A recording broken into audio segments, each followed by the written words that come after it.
talk a little bit about the significance of this rally in Virginia tomorrow and just how much more time you think the president is going to spend on the issue of abortion between now and November? I can't speak to the rally tomorrow directly because that's a campaign event, so it's a political event. What I can say is that the president has been prioritizing and delivering on reproductive freedom for his entire administration, starting with creating the Gender Policy Council and asking me actually before Dobbs to help lead the administration's whole of government approach to Texas SB 8. And then, of course, once Dobbs came down, to mobilize the entire administration's efforts. And he will continue to do that. And of course, the vice president, who's been a leader on this issue, will continue to be that leader. She's, as you just heard, in Wisconsin right now. She will, of course, be part of the rally tomorrow with all 4 of the principals participating, and she will be around the country. She's met with legislative leaders, state and local officials around the country, and they will both continue to draw the sharp contrast between what this administration stands for and what Republican elected officials stand for the months to come. Just bouncing off of MJ, though, do you feel that the White House is reaching the limits of what it can do when it comes to abortion rights without congressional action? Again, I think, the president was quite clear. He literally said it, within an hour of the Dobbs decision coming down, that the only way to restore the rights that were lost, the fundamental constitutional right that was lost, that was protected for nearly 50 years under Roe versus Wade, is to have federal legislation. And that's why his entire administration is laser focused on that. And he has made it entirely clear that when Congress sends him that legislation, he will sign it immediately. I don't think that means that there's nothing we can do. I think there's quite a lot we can do, and I think that's evidenced by what we've done so far in all the categories that I mentioned, but really to protect access to reproductive health care in this country.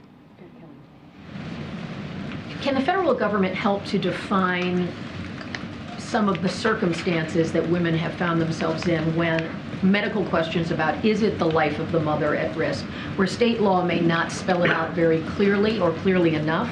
Is there a role for the federal government there? And since some of these instances do result in ordinary citizens having to get involved in litigation, is there something that the administration can do to support them in pursuing those remedies? Yeah, I mean, I think, to state the obvious, we are seeing a lot of chaos, legal chaos and medical chaos because of the overturning of Roe versus Wade and the state abortion bans that have been passed across the country. It just bears mentioning that there are 21 states with abortion bans right now. That means that 27 million women, of reproductive age, 1 in 3, are living in states with those bans. There are federal tools. So the one that we are talking about today that we are going to build off of EMTALA, the Emergency Medical Treatment and Labor Act. The administration has long held the view that that law requires that when somebody walks into an emergency room requiring emergency care to stabilize their medical condition, that treatment, even if it includes abortion, is required under federal law. So I think, that's one of the things that we're trying to make sure that, as I said, patients know what their rights are, know how they can file a complaint. But even before you get to that, that providers know what is required of them under that federal law, and that's what we will be doing more of. So you think you can add clarity where there is confusion at this point? Yeah, I mean, again, to return where we started, ultimately, the only way to ensure that women in every state across the country have the right that they lost when Roe was overturned is to pass a piece of federal legislation restoring Roe. But I do think this is an important step in that direction. To your point about federal legislation, is the president willing to compromise with lawmakers who think there should be some restrictions on reproductive rights in order to get a bill through, or is his approach more all or nothing at this point? I think what the president has said, and he will continue to say, that he believes that Roe was rightly decided and that we need a bill that restores the protections that were in Roe. And, by the way, the vast majority of American people agree that Roe was rightly decided, and that's exactly what we need to do. Thanks. You mentioned the 21 states that have a ban at the moment. Do you have any number or any estimate of how many women have been forced to travel out of states since the since the decision? I don't have numbers on that. I will say one thing, which is that the Department of Justice filed a statement of interest in 2 cases in Alabama where the right to travel is at issue, where the Alabama Attorney General has threatened to prosecute women and those who help those women cross state lines, but that's not a number for sure. Thank you. You've been talking about abortions and medical emergencies. On the Fifth Circuit's decision on that, it's unusual to see a court agree to review agency guidance, let alone rule on whether it can be implemented. How does that court's decision affect your strategy going forward as you try and navigate this post-Roe landscape? Yeah, as you probably know, in addition to making clear our longstanding position that that law and the guidance that followed it reflects the position that EMTALA does cover emergencies when somebody walks into an emergency room needing medical care, and abortion is the care that is required, that is covered by EMTALA. Of course, that we are also the Department of Justice is also litigating that, defending that in court, and that stands before the Supreme Court at the moment in a different case. And on traveling, are you doing anything to support providers in states that are seeing an increase in patients from neighboring states with more restrictive laws, for example, Illinois? I think the best answer to that question is that we've been really working with those state leaders in states like Illinois, New York, where they're seeing an influx of patients, but really that's more about connecting states to each other, which has been one of the things we've done in our state convenings so that they can learn from each other and help each other. There's less of a federal role there. Okay, last question. One more thing, please? Thank you. Does today's announcement that the administration is going to publish training materials for providers in medical emergencies, does that mean you're going to advise that same information to hospitals in Texas and Idaho, which I know are the states involved in those cases that the Justice Department is in? That information will be available to any hospital and healthcare provider who needs to access it. Thank you. All right, last question in the back. Go ahead, Evan. I just wanted to ask about medication abortion and the Supreme Court weighing restrictions on the mailing of mifepristone. Do you see, or rather, does the Biden administration see this as sort of the next big frontier of this abortion fight? And then, what are the stakes of that case? And is there any recourse that the White House would have? I do think that that's a really important frontier. They've already made it clear that in some sense they don't think they need to pass a national abortion ban because there is a national abortion ban if they were to be able to limit the mailing, the dispensing of mifepristone. So, I can't speak to the litigation, but of course, again, there's a case in the Supreme Court, Alliance Defending Freedom versus FDA, where exactly what's at stake is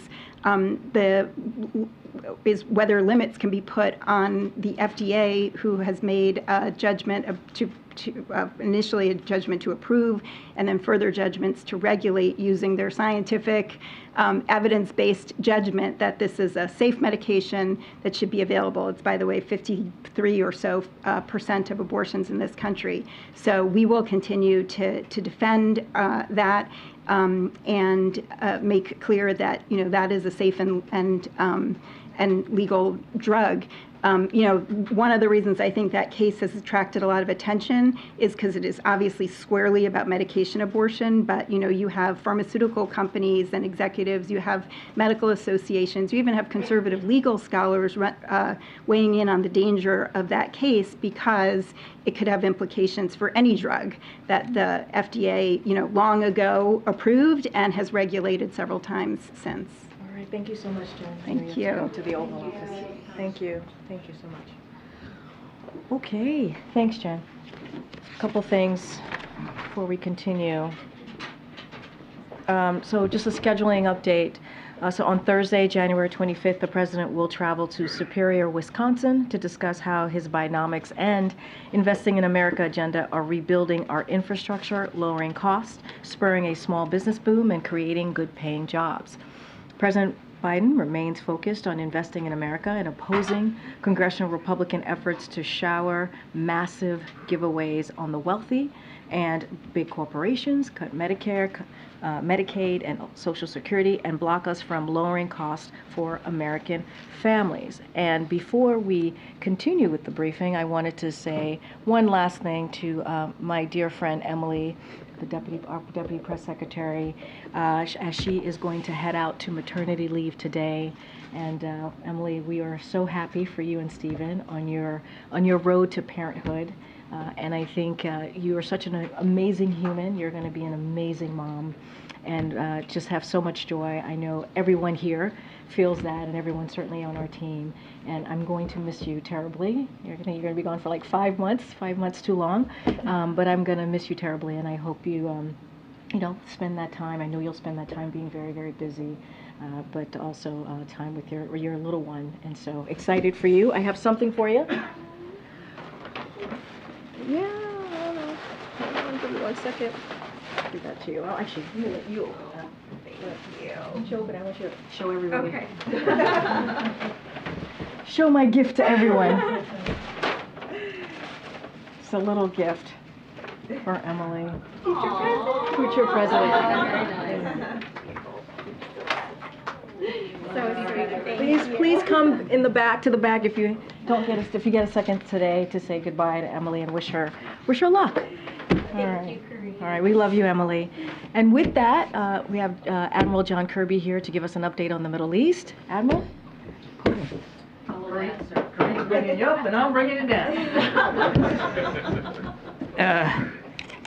Just a couple of things I promise, and then we'll get right to it. Today, the United States is announcing additional sanctions designed to protect not only our financial system, but our national security. First, the United States today sanctioned Iraqi airline Fly Baghdad and its CEO for supporting the Islamic Revolutionary Guard Corps, otherwise known as the IRGC, and as well supporting Iran-aligned militia groups in Iraq, Syria, and Lebanon. Additionally, the United States is designating 3 leaders and supporters of Kataib Hezbollah, one of the IRGC's Iran-aligned militias in Iraq, and one business that facilitates and launders funds for Kataib Hezbollah. Kataib Hezbollah, I think as you all know, has been responsible for a series of drone and missile attacks against U.S. personnel in Iraq and Syria. Now, second, we imposed a 5th round of sanctions on Hamas. This is the 5th round since the October 7th attacks. And alongside the United States, Australia and the United Kingdom are also placing sanctions on key Hamas officials and facilitators. We'll obviously continue to use all the tools at our disposal to target Hamas, its financiers, and its financial transfer mechanisms that funnel funds in support of their terrorist activities. In a related way, I can also let you know that the President just recently hung up the phone talking to Prime Minister Sunak of the United Kingdom. Clearly they talked about what's going on in the Red Sea and the need for a continued international multilateral approach to disrupting and degrading Houthi capabilities. They also had a chance to talk about obviously what's going on in Gaza, with stressing the need to continue to bring down the number of civilian casualties and to increase the flow of humanitarian assistance into Gaza. And of course they also talked about Ukraine and the urgent need that Ukraine is facing right now for additional supplemental funding and support for their ability to defend themselves on the field of battle. And then lastly, I'd be remiss speaking about the field of battle if I did not also point you to the President's statement today acknowledging and mourning the death of 2 Navy SEALs who were killed while conducting an interdiction operation in the Gulf of Aden, trying to interdict munitions and weapons that we believe were heading from Iran to the Houthis in Yemen. It underscores how dangerous the mission can be, and the dangers that these brave warriors are willing to face every day. And I think as we all go about our day, we ought to just take a moment to remember that a couple of families just got the worst news possible. And it's important that they know that the President and the First Lady will stay solidly behind them and their families, make sure that they get all the support they need. And I know that the same sentiment has been expressed to them from the Defense Department and from the Navy Department. Without any questions. John, I just wanted to go back to the President's comments from last week about there being a number of types of two-state solutions, and referencing the idea that a number of UN members don't have their own military. Is it the President's current view that a Palestinian state that's demilitarized is the most viable outcome here? I won't get ahead of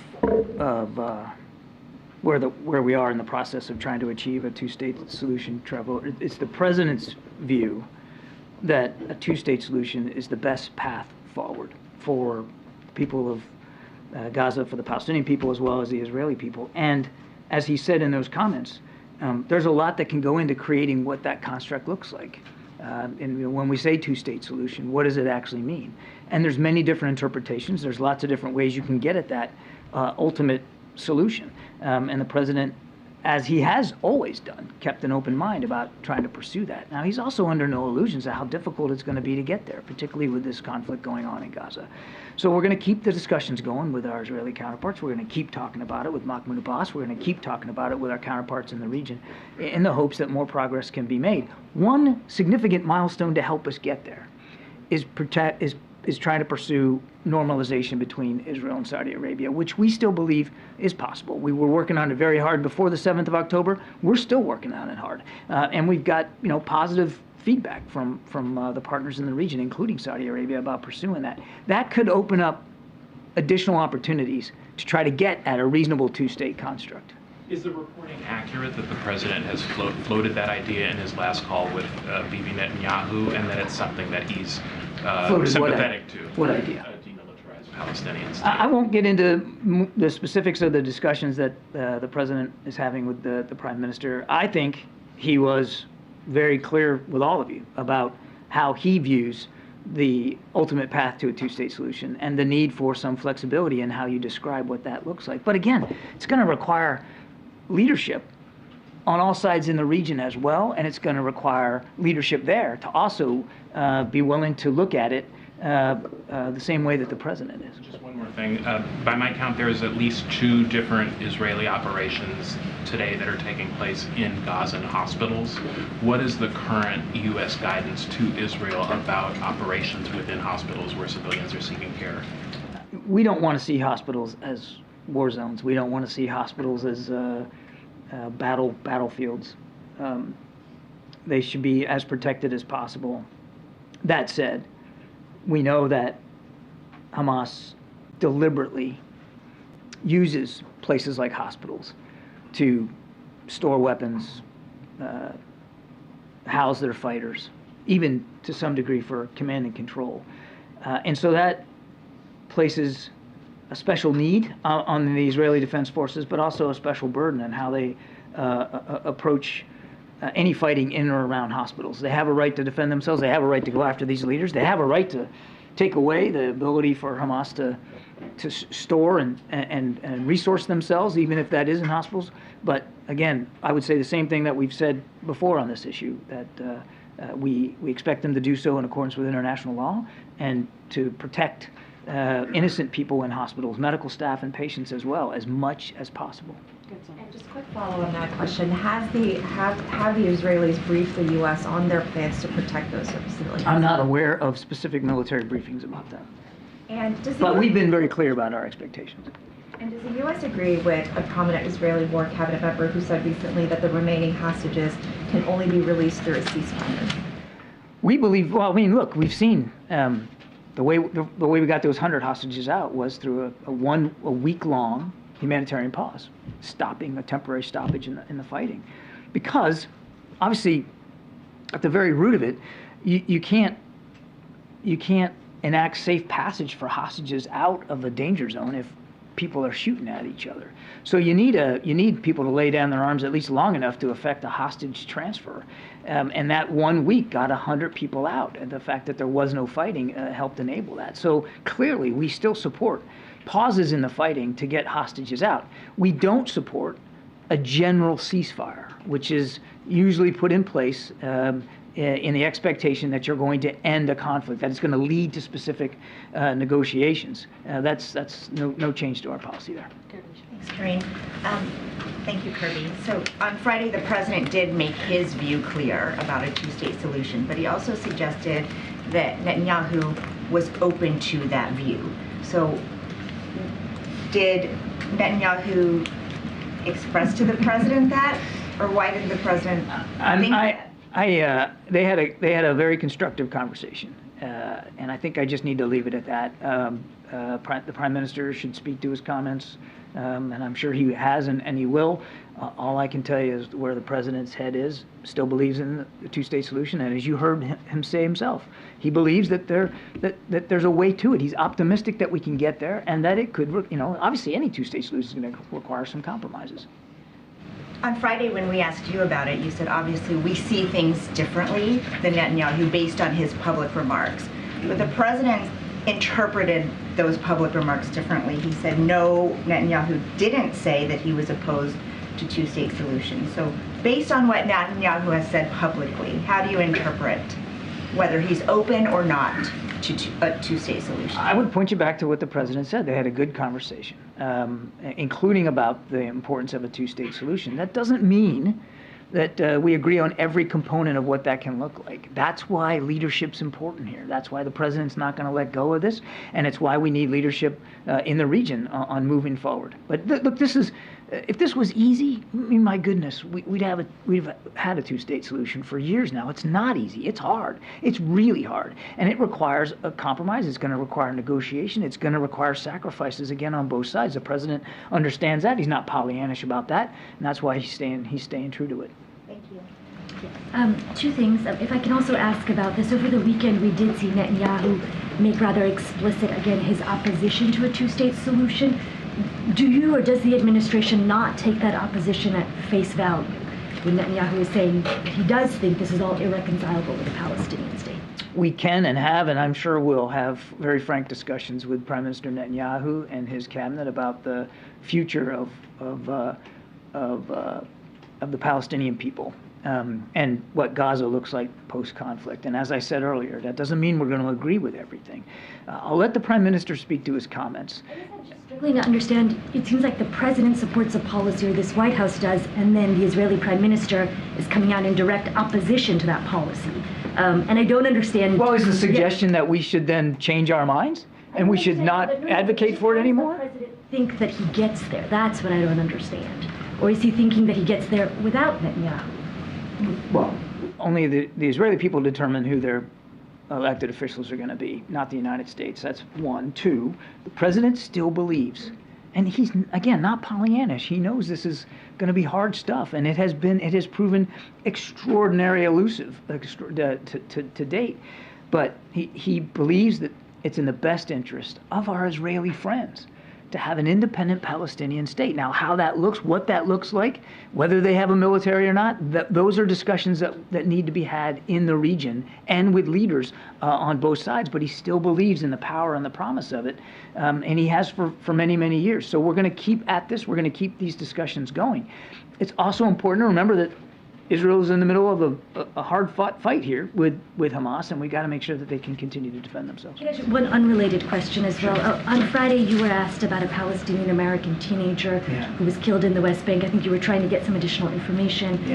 Do you have additional information? I'm just curious how you all are interpreting that situation, and if the administration has been in touch at all with his family. I don't know about family communications. I'll come back to you on that one. That's a good question. But we have been able to get some more information about this. Certainly a tragic killing by all counts that we've been able to glean so far. Our deepest condolences go to the family. He was 17 years old, just a teenager. So our thoughts and prayers certainly are with the family. And we call on Israel to conduct a full, thorough, transparent investigation into his killing. And of course, we have every expectation that those responsible for it will be held properly accountable. This kid is 17 years old. Talk about another family that is going through some enormous grief right now. Go ahead, sir. After last week's meeting on Ukraine here at the White House, the Speaker of the House implied that President Biden did not articulate a clear strategy for Ukraine. So does the White House have one, and what, quoting Speaker Johnson, is the end game for Ukraine? Look, I can't speak to what the Speaker has heard or read or understood from the countless discussions that we've had with members of Congress about Ukraine and what we're trying to do here. It's been pretty transparent and pretty clear. We want Ukraine to win this war, as the President has said.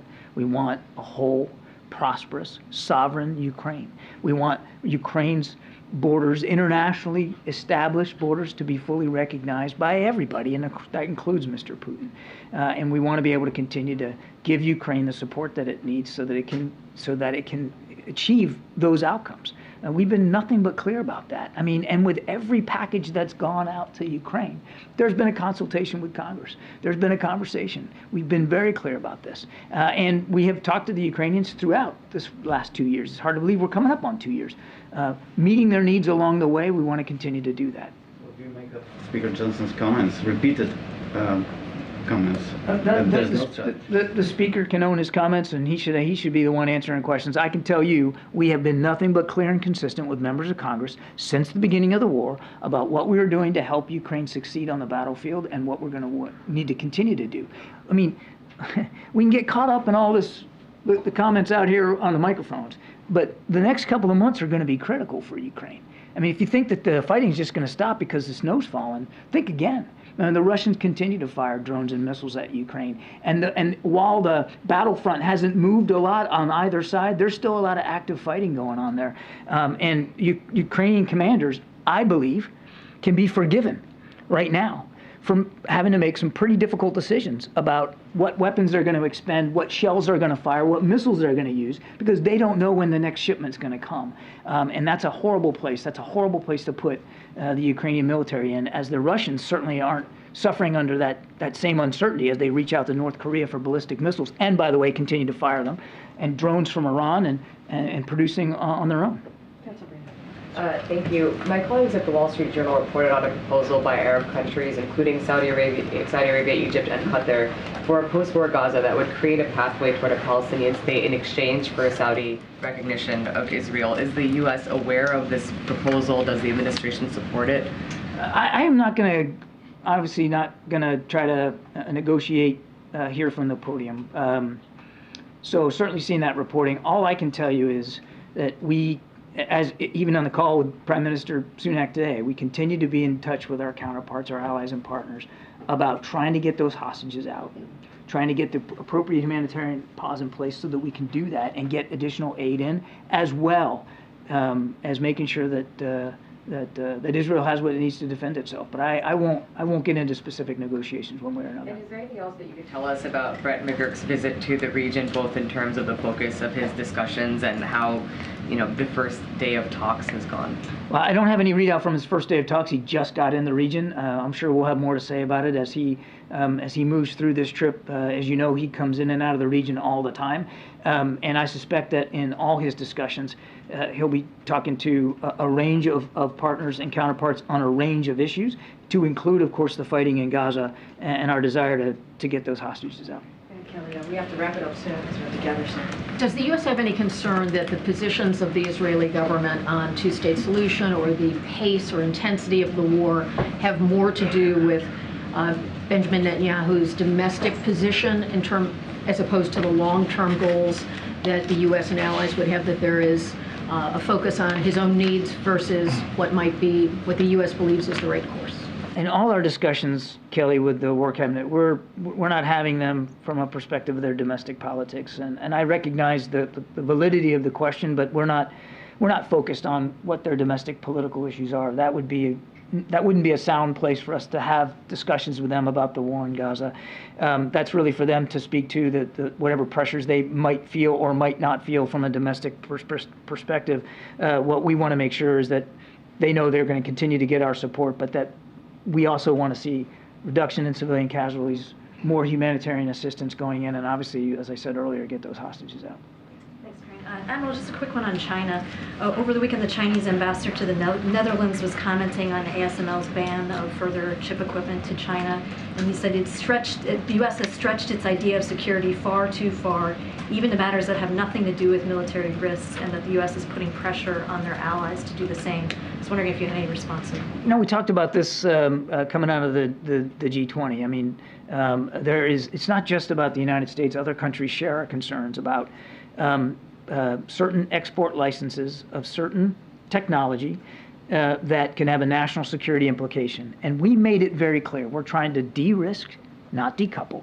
And our decisions in terms of these export licenses is really designed specifically to make sure that we can continue to protect U.S. national security. That's what we're focused on.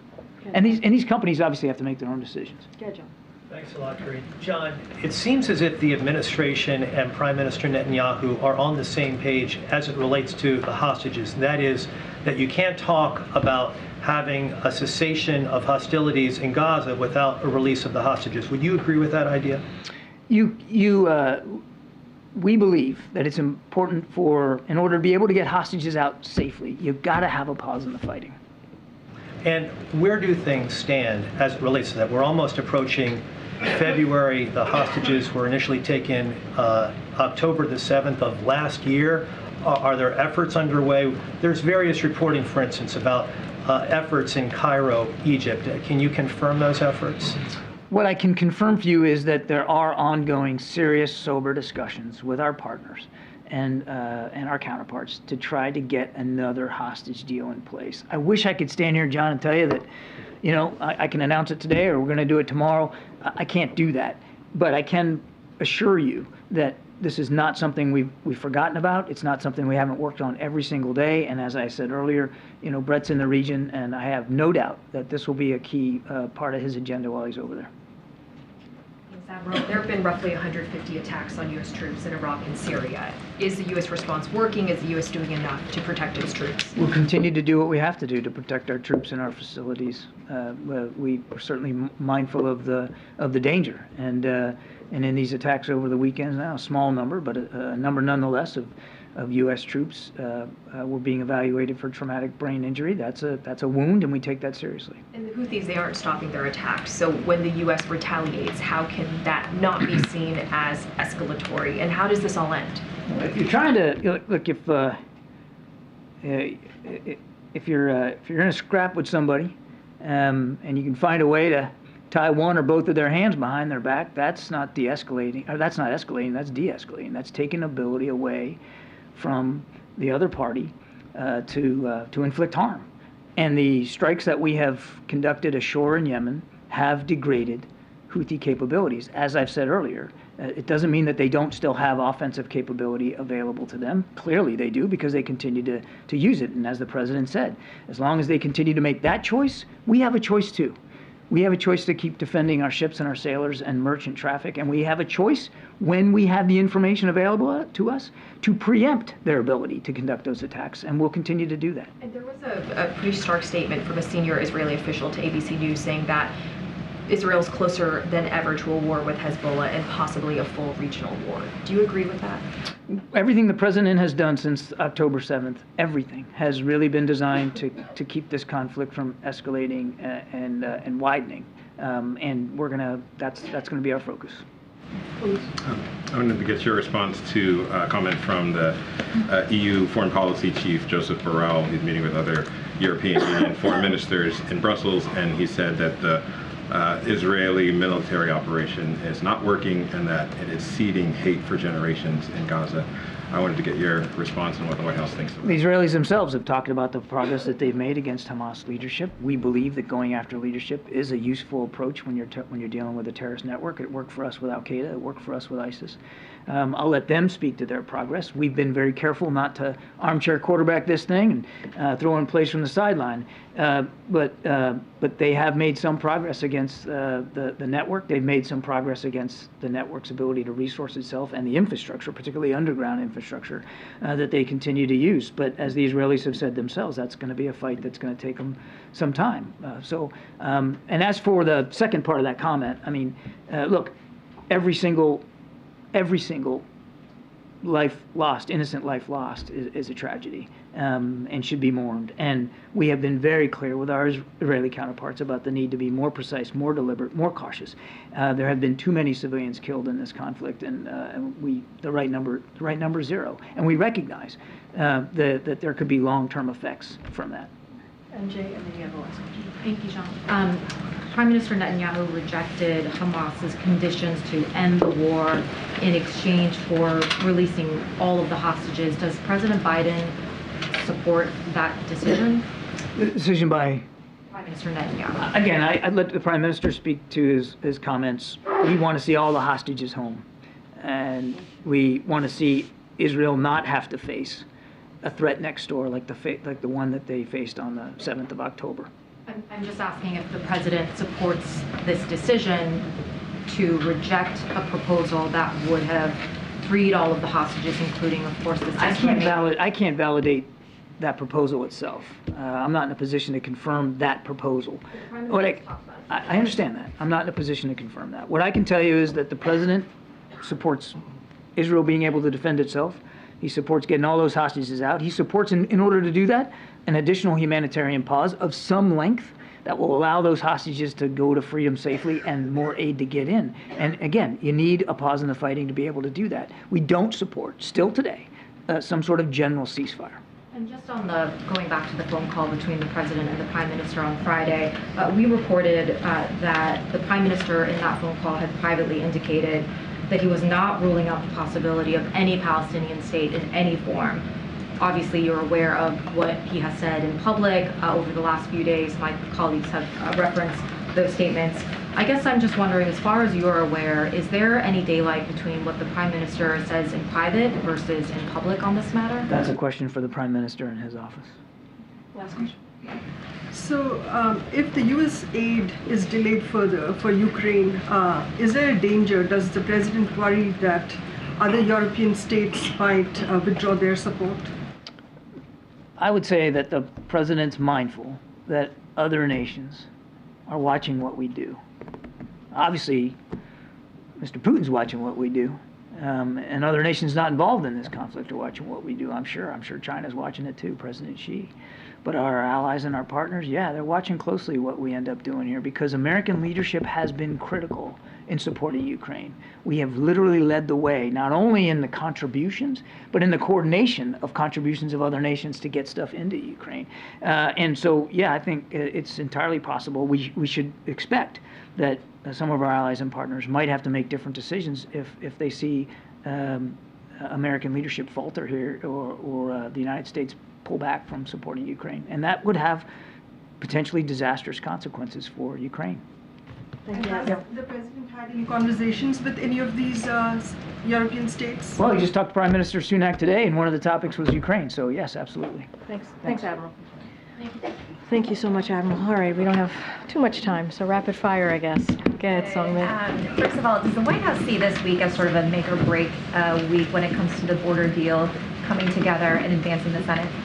So look, we think this week is, obviously you heard from the president on Friday, right before he addressed, or when he was addressing the mayors. So this is, I think, the way to look at it is this is an urgent moment, an urgent time to get things done at the border, to make sure we move his national security supplemental forward. And it's not, obviously not just the border security. You just heard the Admiral talk about Ukraine. You just heard the Admiral talk about Israel. All of these requests in that supplemental is urgent, is important. That's why supplementals are for when you have an emergency request. So the border is important. We think that we have said before, and I think you also heard a little bit from the President on Friday, that we think it's going in the right direction. We are very grateful and very thankful to the senators, both Republicans and Democrats, who have been doing this for several weeks, several months now, trying to get to a bipartisan agreement on the border. And we want to see that happen. It is time. They have to act, and we need to move quickly. And there is a robocall circulating in New Hampshire that uses what appears to be fake audio of President Biden's voice. And acknowledging that's obviously a campaign issue and that the campaign itself has spoken to it, can you nonetheless talk about the concerns that the White House has about the president's likeness being used in this false manner? So look, as you just stated, because I always have to say that at the top, it's a robocall for an upcoming election, 2024, obviously. So I just want to be careful in that comment. But that call was indeed fake and not recorded by the president. I can confirm that. And so I just want to be really careful since it doesn't, it is a primary election. It is a campaign. Don't want to speak too much about that. Look, more broadly, as we talk about deep fakes, the president has been clear that there are risks associated with deepfakes. Fake images and misinformation can be exacerbated by emerging technologies, and that's why this president has directed the Department of Commerce through the AI Safety Institute at NIST to help develop clear watermarking and content standards. So that's important. But again, to your question on this robocall, that was not the president, that was fake, and it was certainly not recorded by this president. Okay. Thank you, Karine. On Friday, President Biden said that he does not believe the border is secure, which is different from what Secretary Mayorkas has testified multiple times on the Hill. Why do they have two different views of the security of the border? I mean, look, the president's been really clear, right? He has been clear that we need to move on the border. The border he needs resources to deal with the situation at the border. That's why they're having these conversations at the Senate, on the Senate level, and that's why he's asking for more resources. And he wants to see additional resources, but also changes to policy to address what we've been seeing at the border. So him asking for it, him saying that we need to deal with the border security, as Mayorkas, as we all here have been doing at the White House, I think shows that, yeah, there's an issue at the border, we need to deal with it, and we have to act now. There's an urgent need to act now. We want to find a bipartisan agreement to deal with that, and so we feel that meaningful change and additional resources are critical at this time. Mayorkas, who is tasked with, making sure those resources are applied, if he is saying something different than the president about whether it's secure or not, I guess I just have a hard time understanding why there is a disconnect here. Yeah, look, the president has repeatedly said that the immigration system is broken. He has said that from day one, when he put forward his first piece of legislation. His first big policy was to deal on the border, and it's been 3 years. We haven't seen any action. We're glad to see that there's conversation at the Senate. But he has said it is broken. The immigration system is broken. Border security, we need more resources. He's been very, very clear about that. And I think those are the actions that he's taken over the last 3 years. Those are, when you look at this bipartisan agreement, obviously those conversations, when it leads to the border security, has been about that. How can we see significant, meaningful policy changes and also adding funding to that to deal with what's happening at the border? So, look, it's broken. The system is broken. The president has said this. That's why on the first day, again, I'm just repeating myself here over and over again, he put forward a comprehensive immigration policy to Congress to deal with that broken system that has been around for decades. I just had a very quick follow-up on the robocall. Understanding that may raise some federal issues as well. Is there going to be any kind of federal response in terms of national security, election integrity, law enforcement, policy, anything like that? So I don't have anything else to share beyond, confirming that it was indeed fake. It was not recorded by this president. Want to be also really, really careful because it's an ongoing, obviously, an election year that we're in, 2024, so don't want to get too far into it. But I also just laid out why we have to be mindful, right? There are going to be deep fakes. That's why the president has taken this very seriously over the last couple of years here in the administration. So I don't have anything to preview or to lay out on any response from the federal level, but I can certainly confirm that that was not the president. It is not the president's voice. He did not record that message. Go ahead. It's been a while. Hi. Yes. Hello. Where have you been? Just preparing for this moment. I think I'm going to disappoint you really badly if you've been preparing all this time for this moment. It's not going to be that exciting. I'm pretty sure. Let's see. Karine, why do you think it is that more and more people polled feel like over time President Biden is getting less and less mentally sharp? Which poll is this? ABC has President Biden's rating for health since May down 5 points, and for mental sharpness down 4 points.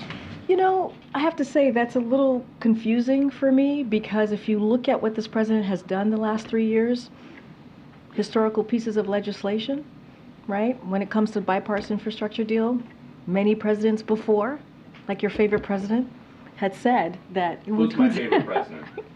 Why don't we let the American people guess? But had said, no, let me finish. You asked me a question, I'm going to. No. Let me finish. And you'll guess who I'm talking about. Who used to say, Infrastructure Week, which was a punchline, became a joke. And now we are seeing infrastructure decade because of this president. There's the Chips and Science Act, right? There is the Inflation Reduction Act. These are legislation that is going to have a difference for generations to come, right? And so this is something that this president has done. That's pretty sharp for this president to have been able to do that. Let's look at the economy. The economy now, unemployment is under 4%, 14 million jobs created. The economy is in a better place than when it was when he walked in. That's just a fact, that's just the data. And we're seeing consumer sentiment is going up. And we saw just in December how people spent more. And we hadn't seen that in some time. So I think you needed a president like President Biden to get that type of stuff done. Someone who's had Senate experience, someone who was the VP, vice president under President Obama, obviously, and someone who has been a pretty effective president over the last 3 years. Okay, following up on immigration, authorities in Fairfax County, Virginia, ignored an ICE detainer. They released an illegal immigrant from Honduras who was charged with sexually assaulting a Virginia minor and production of sexual abuse material. Doesn't that go to show that as record numbers of people appear at the border, you guys have no idea what kind of people are coming into this country? Let me just say, first of all, this is why the president is having negotiations with the Senate, senators, Republicans and Democrats, right, for the past couple of weeks to deal with what's going on at the border security, right, as it relates to border security. This is why the president on day one put forward a comprehensive immigration plan that more than 3 years now, Congress didn't do anything about. But he's appreciative that we're having these conversations in the Senate. We've deployed additional troops and federal agents to the border who have, by the way, returned more than 482,000 individuals since May. That's what we've been able to do. We've led the largest expansion of lawful pathways, and that we haven't seen in some time. The president continues to have diplomatic conversation with Mexico, who have actually taken actions to deal with the situation. There's more work to do. There's more work to do. We understand that. We have said that. You've heard that from the president on Friday. We understand that there's more work to do. We need more resources. We need more funding, which is why we're having these negotiations on the Hill. But Republicans in the Senate is working with us. Republicans in the House are trying to get in the way. So it's up to them. Are they going to help? Are they going to actually deal with an issue or continue to move forward at a political stunt? And as President Biden tries to make the national conversation more about reproductive rights, abortion, how many weeks into a pregnancy does he think abortion should still be legal? So you've asked me this question before. I've been very clear. The president's been very clear. We want to see the protections in Roe. We want to see Roe become the law of the land. That's what the president wants to see. That's what the president believes in. And let me be very clear here. It's not some sort of shift that the president is making. Majority of Americans want to see their protections protected by the folks who are here in Washington, D.C., in Congress, by this president and the vice president. That's the president is standing with majority of Americans. We saw that in the 2023 midterm elections, and we saw that in 2022, not midterm election, but the 2023 elections and 2022 midterm elections. They've been very clear. We need to stand for freedoms, for make sure women have the right to make their own decisions, personal decisions on their body, on their health care. That's where majority of Americans are. Guess what? Republican officials, they're not there. They're not with majority of Americans. So the president's going to continue to stand with majority of Americans on this. Go ahead, Brian. Thank you, Karine. The president on Friday said that he wants to see massive changes at the border. What kind of policy changes is he discussing and open to? So I'm not going to negotiate from here. I'm going to be very careful, very mindful. We want to see meaningful change so that we can actually deal with a broken system. The immigration system is obviously broken, and we want to make sure that we have resources to deal with what we're seeing at the border. And so that's what they're talking about in the Senate with both Republicans and Democrats. I'm not going to negotiate from here. I'm going to let them have those conversations. I think that's important, that they have the space to do that. But the president wants to deliver meaningful change, and he's also very grateful to those legislators continuing to have those conversations. We think it's headed in the right directions, but not going to get into specifics as to what those policy changes would look like. Okay, right behind you. Go ahead. Thank you. Biden admitted Friday that the border isn't secure. Does he have any plans to visit the southern border before the election? The president visited the border recently. In January. Well, yeah, that was a year ago. He's been there. In December 2023, there were 300,000 migrant encounters, which is the highest month ever on record. How bad does the border crisis have to be for Biden to take a trip back? So, just to reiterate what I just said seconds ago, the president has been to the border. He's visited the border. He saw for himself. He spoke to law enforcement. He saw exactly what goes on at the border. The president understands what's going on at the border, which is why he included in his national security supplemental, right, which is, again, a request that is when you feel like there's an emergency, you make that supplemental request, which is what the president did. It included border security, it included, obviously, Ukraine and Israel, and it is incredibly important, which is why he continues to push for it. And you're seeing those conversations happening in the Senate in a bipartisan way, a bipartisan agreement. And the president is very thankful to that. And so I'm going to leave that there. He's taking this very seriously. Remember, day one, he put forward an immigration, comprehensive immigration legislation. Go ahead, Earl. Hey, Grant. You made clear that that call in New Hampshire was a fake with the president's voice, and that was discouraging people from coming out to vote. Does that mean that he would encourage people to go out and vote in New Hampshire even though he's not on the ballot? I'm not going to speak to an ongoing election. I can't from here. I'm a federal employee. I cannot speak to this. I can't. I would refer you to the campaign. I cannot speak to that from here. And then a quick follow from, I think, Friday. I know that the president, through his chief of staff, apologized to Asa Hutchinson, who is a defeated candidate. I know that he didn't agree with those words in the DNC statement, but does he fear that the DNC has taken its eye off the ball as far as trying to win over disaffected Republicans with that? I'm going to be very careful because you're asking me essentially about an upcoming election, an election year that we're in, so I'm not going to speak to the DNC. I would refer you to the DNC themselves. But I reiterated that the statement that came out from the DNC, that I can speak on behalf of the president, that what was said and what was in that statement did not reflect this president. I just don't have anything else to share beyond that. Thanks, Corinne. Governor Whitmer was on Face the Nation on Sunday, and she talked about the abortion issue, and she said that it would be good for the president to talk more about it, and she also said that he should use more blunt language. What's your reaction to that? So in a few minutes, we're going to hear directly from this president. He's going to be meeting with his task force. It is the fourth time he'll be meeting with this task force. The president has made it very clear that women across the country should be making these deeply personal decisions about their own bodies and not politicians. He'll continue to stand for that. He'll continue to stand with overwhelmingly majority of Americans, and he believes and agrees that that reproductive freedom is a fundamental right. It is a fundamental right. Within, I believe, if my timing is right, within the hour after the decision was made by the Supreme Court to overturn Roe, you heard from the president. He spoke passionately about it. He spoke forcefully about what had just happened, freedoms being taken away. And at the top, I talked about how 21 states now have bans on abortion or some sort of restrictive ban on abortion or restricting rights on that, and that affects 27 million women. 27 million women.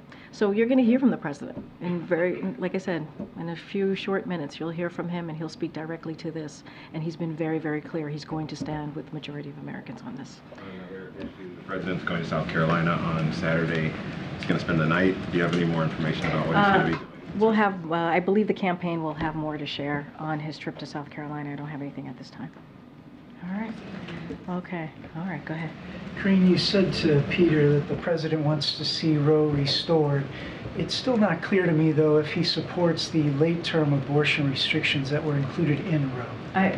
Well, if it's in Roe, then that's what he wants to see. I'm just not going to get into it. It's whatever is in Roe, what Roe was when it was a constitutional law, that's what the president wants to see restored. He's been very clear about that.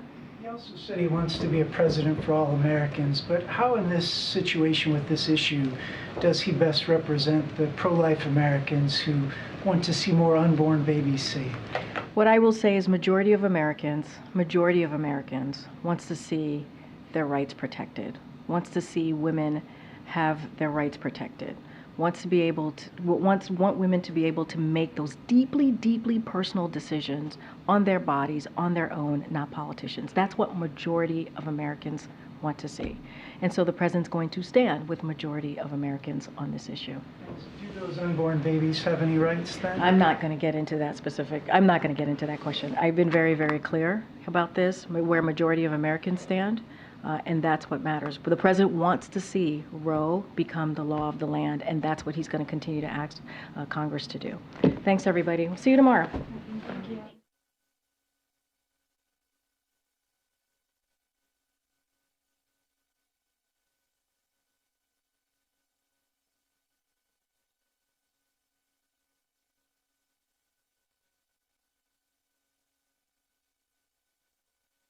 Thank you.